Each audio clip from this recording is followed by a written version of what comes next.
नमस्कार विद्यार्थी मित्रांनो, मी ऋतुजा तुमचं सर्वांचं स्वागत करते आपल्या युट्यूब चॅनलमध्ये, ज्याचं नाव आहे झेप यशाची. तर आपण सामान्य ज्ञानाचे प्रश्न उत्तरे बघत आहोत. तुमचा उद्या पेपर आहे, तर त्यामुळे आपण फास्टमध्ये प्रश्न उत्तरे बघत आहोत. चला तर मग जास्त वेळ वाया न घालवता आपल्या या प्रश्न उत्तरांना सुरुवात करूया. आधी सुद्धा मी एक व्हिडिओ घेतलेला आहे. ज्या विद्यार्थ्यांनी ते बघितले नसतील त्यांनी ते बघून घ्या. आणि जे विद्यार्थी नवीन असतील त्यांनी सर्वात आधी चॅनलला सबस्क्राईब करून घ्या. तसेच आज रात्री 8 नंतर टेलिग्राम चॅनलवरती तुमचं क्विज घेण्यात येणार आहे, कारण की तुमचा उद्या पेपर आहे. तर त्यामुळे जास्तीत जास्त क्विज घेण्याचा आम्ही प्रयत्न करणार आहोत. तर ज्या विद्यार्थ्यांनी टेलिग्राम चॅनल जॉईन नसेल केलेलं तर त्यांनी सर्वात आधी टेलिग्राम चॅनल सुद्धा जॉईन करून घ्या. त्याची जी लिंक आहे ती डिस्क्रिप्शन बॉक्समध्ये दिलेली आहे. आणि जर लिंक ओपन होत नसेल तर टेलिग्रामवरती झेप यशाची म्हणून सर्च करा. तुम्हाला आमचं चॅनल दिसून जाईल तिथे आणि ते जॉईन करून घ्या. तर बघा, आजच्या व्हिडिओचा पहिला प्रश्न आहे.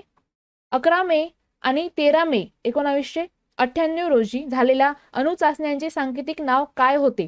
तर या प्रश्नाचं उत्तर आहे पर्याय 3 ऑपरेशन शक्ती. पुढचा प्रश्न बघा, प्रश्न क्रमांक 2. जागतिक आरोग्य दिन खालीलपैकी कोणत्या दिनी साजरा केला जातो? तर 7 एप्रिल, पर्याय 2. त्यानंतर बघा प्रश्न क्रमांक 3. रिकामी जागा हे विदर्भातील प्रसिद्ध कवी आहेत. तर सुरेश भट हे विदर्भामधील प्रसिद्ध कवी आहेत आणि हे अमरावतीचे आहेत. पुढचा प्रश्न बघा, प्रश्न क्रमांक 4. गीताई हा ग्रंथ कोणी लिहिला? तर विनोबा भावे यांनी. आणि गीताई हा विनोबा भावे यांनी भगवद्गीतेचा मराठीत केलेला ओवीबद्ध भाषांतर आहे. त्यानंतर बघा पुढचा प्रश्न, प्रश्न क्रमांक 5. खालीलपैकी अयोग्य पर्याय निवडा. तर बघा, कवी ग्रेस, नाटककार वसंत कानेटकर, कादंबरीकार हरिभाऊ आपटे, त्यानंतर कथाकार नारायण सुर्वे. तर यामधील बघा अयोग्य जोडी आहे पर्याय 4 नारायण सुर्वे. हे कथाकार नाही आहेत, तर हे कवी आहेत. त्यानंतर बघा प्रश्न क्रमांक 6. विदर्भात रिकामी जागा हे लोकनाट्य फार प्रसिद्ध होते. तर कोणते? पर्याय 1 गंगासागर. प्रश्न क्रमांक 7. भावार्थ दीपिका हा ग्रंथ कोणी लिहिला? तर संत ज्ञानेश्वर यांनी, पर्याय 1. प्रश्न क्रमांक 8. 14 नोव्हेंबर रिकामी जागा दिन म्हणून साजरा केला जातो. तर बाल दिन म्हणून साजरा केला जातो 14 नोव्हेंबर. प्रश्न क्रमांक 9. महाराष्ट्रातील पहिला पर्यटन जिल्हा ठरण्याचा मान कोणत्या जिल्ह्यास मिळाला? तर पर्याय क्रमांक 3 सिंधुदुर्ग जिल्ह्यास. प्रश्न क्रमांक 10. नौटंकी हे पारंपरिक लोकनृत्य कोणत्या राज्यात प्रचलित आहे? तर पर्याय क्रमांक 4 उत्तर प्रदेशमध्ये. प्रश्न क्रमांक 11. भारताचे स्वदेशी बनावटीचे पहिले क्षेपणास्त्र कोणते? तर पृथ्वी, पर्याय 1. प्रश्न क्रमांक 12. सी-डॅक पुणे या प्रगत संगणकीय विकसन केंद्राच्या स्थापनेचे श्रेय कोणास द्यावे लागेल? तर पर्याय क्रमांक 3 डॉक्टर विजय भटकर. प्रश्न क्रमांक 13. इसापूर धरण किती साली पूर्ण झाले? तर 1982 ला. प्रश्न क्रमांक 14. आंतरराष्ट्रीय भात संशोधन संस्था कोठे कार्यरत आहे? तर फिलिपाईन्समध्ये मनिला या ठिकाणी. फिलिपाईन्समधील मनिला या ठिकाणी आंतरराष्ट्रीय भात संशोधन संस्था कार्यरत आहे. प्रश्न क्रमांक 15. बी हे टोपण नाव खालीलपैकी कोणाचे? तर नारायण मुरलीधर गुप्ते यांचे बी हे टोपण नाव आहे. प्रश्न क्रमांक 16. गांधी वर्सेस लेनिन हे पुस्तक खालीलपैकी कोणी लिहिले आहे? तर या प्रश्नाचं उत्तर आहे पर्याय 1 भाई श्रीपाद अमृत डांगे यांनी. प्रश्न क्रमांक 17. सुप्रसिद्ध मीनाक्षी मंदिर कोठे आहे? तर मदुराईमध्ये. प्रश्न क्रमांक 18. माइन काम्प हे कोणाचे आत्मचरित्र आहे? तर पर्याय क्रमांक 3 अडॉल्फ हिटलर यांचे. प्रश्न क्रमांक 19. संयुक्त राष्ट्राने मानवाधिकारांचा वैश्विक जाहीरनामा केव्हा स्वीकारला? तर 10 डिसेंबर 1948 ला. आणि पॅरिस येथे स्वीकारलेले घोषणापत्र आहे. कुठे? पॅरिस येथे. तारीख 10 डिसेंबर 1948. प्रश्न क्रमांक 20. महाराष्ट्र राज्य निवडणूक आयोगाची स्थापना कधी झाली? तर 26 एप्रिल 1994 ला. पुढचा प्रश्न बघा, प्रश्न क्रमांक 21. विजय स्तंभ कोठे आहे? तर चित्तोरमध्ये. प्रश्न क्रमांक 22. आपले राष्ट्रगीत सर्वप्रथम कोणत्या वर्षी गाण्यात आले? तर 1911 मध्ये हे गाण्यात आले. 27 डिसेंबर 1911 रोजी भारतीय काँग्रेसच्या कलकत्ता अधिवेशनामध्ये हे सर्वप्रथम गायले गेले. कधी? 27 डिसेंबर 1911. प्रश्न क्रमांक 23. खालीलपैकी कोणास भारतीय चित्रपट सृष्टीचे जनक म्हणून ओळखले जाते? तर दादासाहेब फाळके यांना. पर्याय 1. प्रश्न क्रमांक 24. एटीएम या संज्ञेचा अचूक विस्तार विशद करणारा पर्याय? तर पर्याय क्रमांक 1 ऑटोमेटेड टेलर मशीन. पुढचा प्रश्न क्रमांक 25. आशिया खंडातील कोणता पुरस्कार प्रति नोबेल पुरस्कार म्हणून ओळखला जातो? तर मॅगसेस हा जो पुरस्कार आहे हा आशिया खंडातील प्रति नोबेल पुरस्कार म्हणून ओळखला जातो. प्रश्न क्रमांक 26. जपान या देशाचे चलन कोणते? तर येन. तुम्हाला चलनवरती सुद्धा एक्झाम मध्ये प्रश्न विचारला जाऊ शकतो. पुढचा प्रश्न बघा. प्रश्न क्रमांक 27. सुप्रसिद्ध दासबोध या ग्रंथाचे कर्ते कोण? तर समर्थ रामदास. त्यानंतर बघा प्रश्न क्रमांक 28. भारताचे सर्वोच्च शौर्य पदक कोणते? तर परमवीर चक्र. पर्याय क्रमांक 2. प्रश्न क्रमांक 29. महाराष्ट्रात ऊस संशोधन केंद्र कोठे आहे? तर पर्याय क्रमांक 1 पाडेगाव, जिल्हा पुणे. त्यानंतरचा प्रश्न बघा. खालीलपैकी कोणता दिवस राष्ट्रीय विज्ञान दिन म्हणून साजरा केला जातो? तर 28 फेब्रुवारी. पुढचा प्रश्न. हम्बोल्ट हे प्रसिद्ध विद्यापीठ रिकामी जागा शहरात आहे? तर बर्लिन या शहरामध्ये आहे. हम्बोल्ट बर्लिन विश्वविद्यालय. प्रश्न क्रमांक 32. 10 डिसेंबर 1948 रोजी संयुक्त राष्ट्राने रिकामी जागा हक्कांचा जागतिक जाहीरनामा घोषित केला? तर 10 डिसेंबर 1948 रोजी संयुक्त राष्ट्राने मानवी हक्कांचा जागतिक जाहीरनामा घोषित केला. प्रश्न क्रमांक 33. 1997 ते 1998 या कालावधीत भारताचे पंतप्रधान पद कोणी भूषविले? तर IK गुजराल यांनी. पुढचा प्रश्न. महाराष्ट्र वन विकास महामंडळाचे मुख्यालय खालीलपैकी कोठे आहे? तर नागपूर येथे. पर्याय क्रमांक 1. पुढचा प्रश्न. तलाश इंसान की हे पुस्तक खालीलपैकी कोणी लिहिले आहे? तर पर्याय 2 डॉक्टर सत्यपाल सिंग. प्रश्न क्रमांक 36. नारायण श्रीपाद राजहंस हे कोणत्या नावाने सुपरिचित आहेत? तर बाल गंधर्व. पर्याय 2.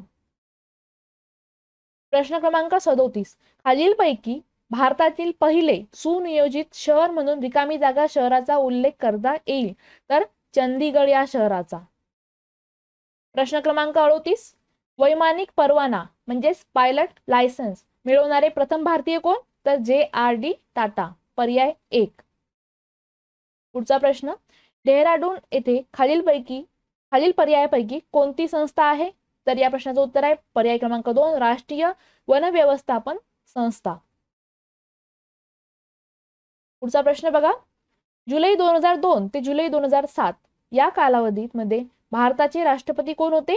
तर डॉक्टर APJ अब्दुल कलाम. पर्याय 2. पुढचा प्रश्न. खालीलपैकी कोणती खेळाडू बॅडमिंटन या खेळाशी संबंधित नाही? तर सानिया मिर्झा ही टेनिस या खेळाशी संबंधित आहे. बॅडमिंटन या खेळाशी संबंधित नाही ती. त्यानंतर बघा प्रश्न क्रमांक 42. अंकिता भांबरी, रश्मी चक्रवर्ती, ऋतुजा भोसले, ईशा लाखानी या महिला कोणत्या क्षेत्राशी संबंधित आहे? तर क्रीडा या क्षेत्राशी संबंधित आहेत. पुढचा प्रश्न बघा. गोविंदाग्रज या नावाने कोणी कविता लिहिल्या? तर राम गणेश गडकरी यांनी. पर्याय 1. पुढचा प्रश्न बघा. उषक काल होता होता काळ रात्र झाली रे पुन्हा आयुष्यांच्या पेटवा मशाली ही कविता कोणी लिहिली? तर पर्याय क्रमांक 4 सुरेश भट यांनी. त्यानंतर बघा पुढचा प्रश्न आहे.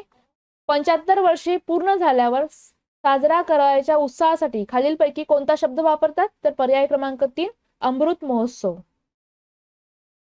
त्यानंतरचा प्रश्न बघा. प्रश्न क्रमांक 46. आचार्य प्रल्हाद केशव अत्रे यांनी अनेक नाटके लिहिली. खालीलपैकी एक नाटक त्यांनी लिहिलेले नाही. तर आपल्याला 4 नाटकांची नावे दिलेली आहेत.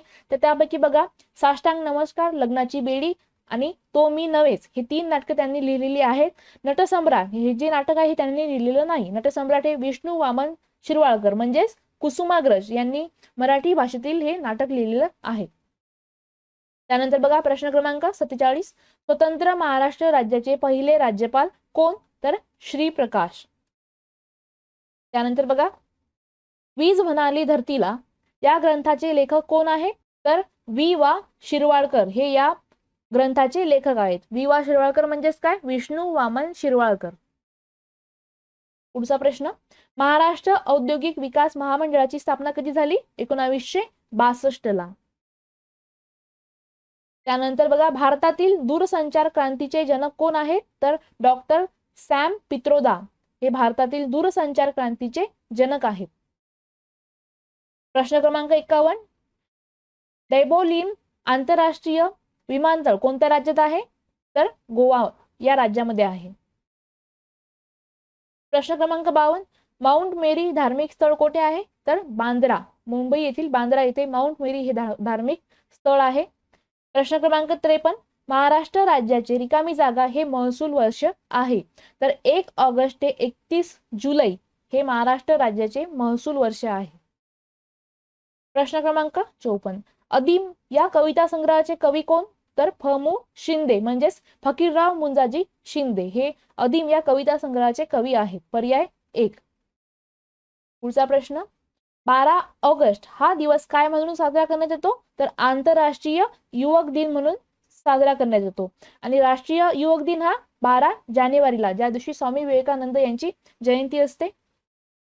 त्यानंतर बघा पुढचा प्रश्न आहे, नामदेव ढसाळ यांनी लिहिलेला पहिला कविता संग्रह कोणता? तर या प्रश्नाचं उत्तर आहे पर्याय 2, गोलपीठा.